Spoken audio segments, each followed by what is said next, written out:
How's it going? Checking in to report back on some of my impressions from the first full day of the Bodhidharma Zen retreat at the Big Mind Western Zen Center.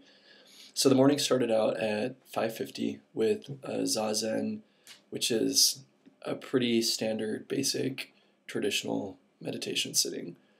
And it was scheduled to go from 6 o'clock to 8 o'clock, so 2 hours. And after about the first 15 minutes, when my legs are starting to fall asleep and my ears are starting to itch, I'm sitting here trying to, there, that's my hand position, except it's down in my lap.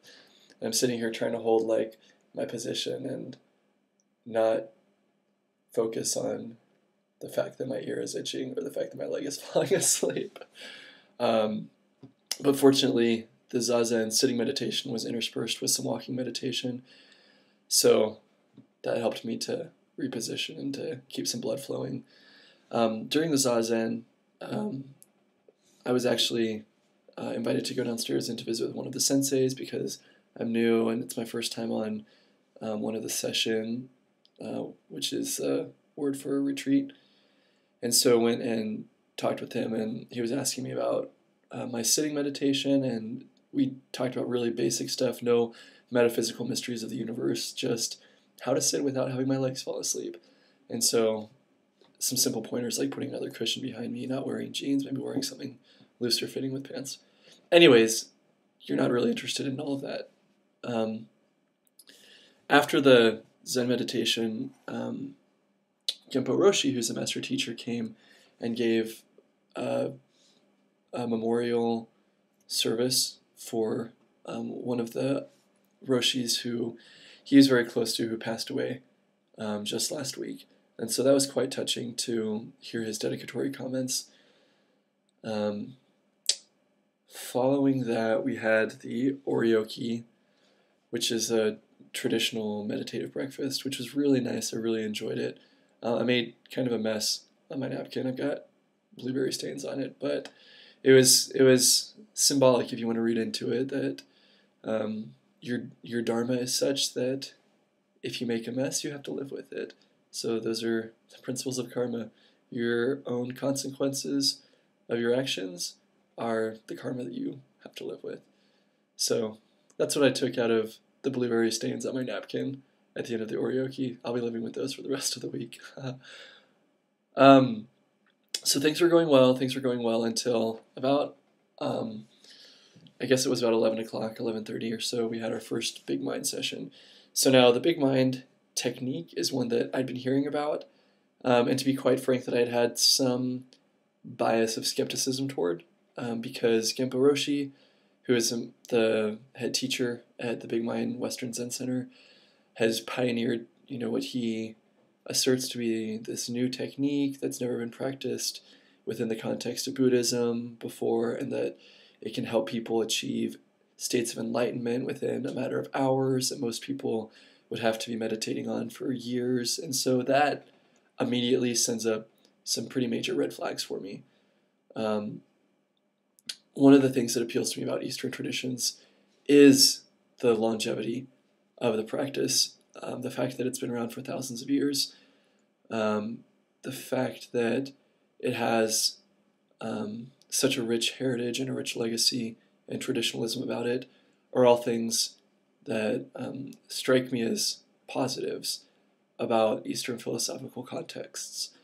And so when somebody's coming in and saying that they have a new modality that allows you to achieve within a matter of hours what most people have to take years to achieve, it just sounds suspect, and it sounds like it is commercializing traditionalism and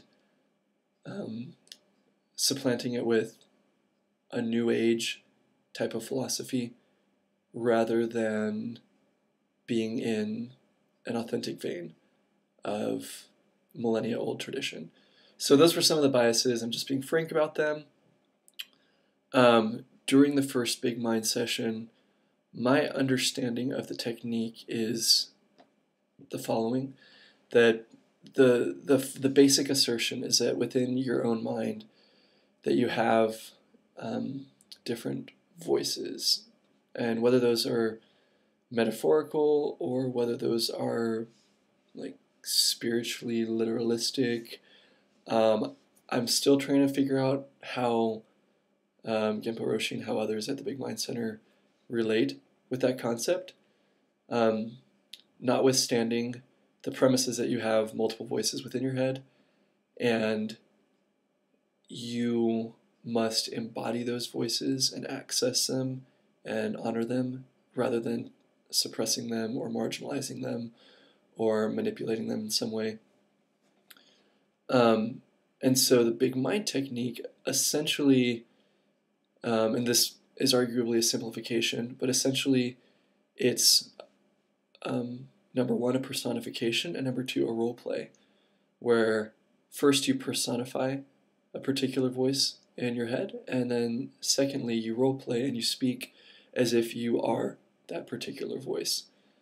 And so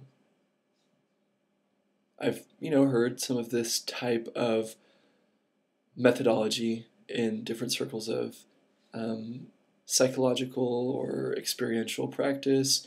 Certainly Carl Jung has a lot of archetypal theoretical framework where you have these universal archetypes that are common to all of humanity, and by accessing them and relating with them, you make progress in your own consciousness and understanding of universalities of life, etc. So it wasn't a completely foreign framework.